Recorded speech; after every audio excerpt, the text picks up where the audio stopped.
Fala pessoal, bom dia! Vou passar para vocês os cenários de Elliott Waves para índice dólar para a sessão de hoje, 7 de junho de 2023. Seguinte, primeiro vamos lá, passar pelo índice. Duas telas da esquerda, primeira tela superior, 120 minutos, tá? Eu vou mostrar uma coisa interessante para vocês, porque é o seguinte, eu vou inclusive maximizar. Eu usei esse grid é uma ferramenta convencional de projeção Fibonacci, né? E eu medi a estrutura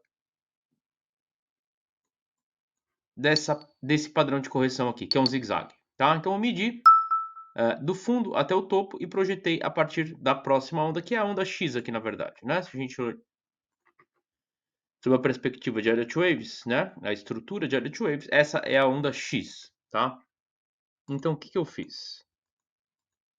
Eu simplesmente medi essa onda e eu apliquei essa ferramenta Fibonacci, né? Que é a ferramenta comum que vem em todas as plataformas. A gente vê que em algumas ocasiões funciona, em algumas ocasiões não funciona. Por quê? Porque por ser razões simples, né, a gente está simplesmente projetando 0,5, 0,786, 1 ou 100, né, 138,2, 161,8, a partir de pontos fixos. Né? Aqui a gente não está medindo nenhuma propriedade de contração e expansão desse movimento. Tá? Diferentemente desta ferramenta, a gente vê que oriunda de uma estrutura completamente diferente, é uma estrutura anterior ao zigue-zague, inclusive, a gente chega a resultados similares, mas que é muito mais preciso na hora de fazer projeções de preço. Tá? Então é por isso essa grande vantagem do FIB 360, é por isso que a gente usa isso diariamente aqui na sala. Tá? Então vamos excluir a ferramenta tradicional e vamos ficar só com o FIB 360, que é quem nos entrega os melhores resultados. 120 minutos, então, tendência continua sendo de alta. Ontem o mercado fechou acima de uma região de resistência, né? Essa resistência, inclusive, na minha interpretação de Elliott Waves, né? Era uma onda 4. Então, essa estrutura aqui é uma onda 4 de correção. E, eventualmente, o target do ativo é lá no 118,455, que existe, inclusive, a equalidade entre ondas A e C, entre essa onda aqui e essa onda aqui, eventualmente. Então dá para trabalhar como target de longo prazo, né? Olhando para um gráfico de 120 minutos. Região, né? Sempre tendo em mente que uma zona de confluência é uma região de preços que compreende entre 118,450 com 117,600. Então essa é a região de confluência lá em cima, que delimita a região de R6, tá? De resistência número 6. Isso no gráfico de 120 minutos, certo? A metodologia de análise técnica, eu sempre uso fractais, né, para fazer análise. Então, o gráfico de 120 minutos, a gente já tem o target no 118,400 aproximadamente, entre 117,600 e 118,400. Aqui, no 30 minutos, a gente observa que o mercado, e esse grid também, né, entregando máximas e mínimas de boa parte dos movimentos aqui, inclusive de toda a correção, né? Os principais pontos de inflexão são feitos aqui no FIB 360, tá? E pontos de inflexão são máximas e mínimas, tá? Então, rompeu R4, rompeu R5, cravou R6 ontem no fechamento, tá? Então, o plano para o dia é o seguinte: acima de R6, ou seja, acima dos 115, 130, mercado tende a continuar para onde? Target dos 120 mil, tá? Dos 120 minutos, na região dos 118.400, 117.600. Então, o preço por dia, para a gente ficar de olho, é o 115, 130. Tá? É 115 mil barra 115 mil 130, tá? É uma região de preço, obviamente, assim como toda zona de confluência, e tende a segurar o mercado. Foi o fechamento de ontem, basicamente, e é o que vai liberar o preço para o ativo para eventualmente buscar o target dos 120 minutos lá em cima em R6, lá nos 118 mil pontos, tá? Eventualmente, se abrir para baixo dos 115 mil e 130, né, dessa zona de confluência, o plano aqui, o cenário aqui, uma correção possa se desenvolver, tá? E aí, obviamente, ele tem toda essa range aqui para trabalhar, né, ó, que compreende entre 112,485, que é a zona de confluência anterior, com 115 e 130. E aí, obviamente, a gente pode também trabalhar com um cenário para um target de mais curto prazo, ou seja, a gente olha um gráfico de 4 minutos, né?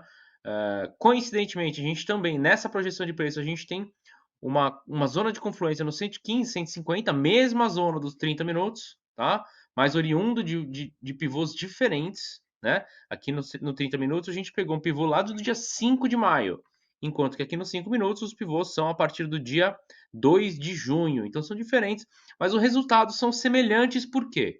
Porque cada pivô, todos os pivôs, eles têm relação matemática uns com os outros, tá? É por isso. Quando a gente usa Fibonacci, a gente está simplesmente usando proporções, é o estudo de proporções, tá? No 4 minutos, eventualmente, se abrindo para cima do 115, 150, a gente já tem um target de curtíssimo prazo no 116, 175, tá? Então essa aqui é a tela que a gente usa para operar no dia a dia, porque os targets são mais curtos e a gente está olhando um fractal de tempo menor. Então essa aqui é a tela operacional do dia a dia, tá? Essa aqui, obviamente, são os targets de mais longo prazo. A gente serve como um GPS, tá? Por isso que esse layout se chama GPS. Aqui como a gente faz para determinar onde o preço está em relação à estrutura como um todo, tá? E aí a estrutura em vários tempos gráficos, porque o mercado é fractal. Os mercados são fractais. Passando para o dólar. Ainda dentro da zona de congestão, acima do 4.903, tá? Eu fiz hoje uma nova projeção usando uma estrutura de 30 minutos. E aí a gente vê por que o ativo falhou ontem em chegar no 4.903, né? Ele literalmente parou no meio do caminho, certo? Mas parou no meio do caminho porque existe uma zona de confluência de menor escala de tempo, ou seja, gráfico de 30, né? E a projeção foi literalmente a mínima de ontem, né? Aqui, tá? 4.923,5. E a máxima, inclusive, né? Máxima e mínima de ontem, determinadas por essa permutação de pivôs aqui em cima, tá? Então, obviamente, uma vez que a gente identifica quais são os pivôs que o mercado está trabalhando para formar preço, fica mais fácil da gente conseguir utilizar essa informação para operar, tá? Então, eventualmente, rompido 23, eu já considero que, eventualmente, o 4.900 deixa de ser tão importante nesse momento, porque o mercado está usando essa nova permutação de pivôs. Então, abaixo do 23, tende a buscar o 4.852 barra 4.865. 4.865, tá? Então, esse é o próximo target neste tempo gráfico, certo? 30 minutos. E o último target lá embaixo, 4.771,5 com 4.776, tá? Então, um target de longo prazo na região de suporte de S6. Então, de olho no dólar hoje é a região de suporte do 4.923. Eventualmente, se não romper, se não exceder esse nível de suporte, pode trabalhar aqui nessa range de preços, que foi a mesma range que trabalhou nos últimos 2 dias, que compreende entre o 23,5 e o 84, vai alguma coisa lá em cima, tá? 76/84 aqui, nessa atual zona de resistência, que era suporte anteriormente, região de S4. Joia? Trazendo para uma menor escala de tempo, a projeção é muito parecida, né? A gente tem aqui a região do 4.916, diferentemente do 30 minutos, que a gente tem numa 23, mas, resumindo, é muito perto uma zona da outra, né? Quando a gente fala em a amplitude de movimento dos 5.150 até os 4.920, obviamente que o 4.916 com 4.923 dá para a gente considerar que é a mesma zona de confluência. Joia? Então, eventualmente, se rompeu 23 para baixo, tende a buscar próximo target. Se não, tende a ficar dentro da range. E aí tem o 72, 76 como resistência principal para a sessão. Foi a mesma, foi o que delimitou a máxima de ontem, inclusive. Joia? Valeu, obrigado por hoje. Grande abraço, bons trades a todos.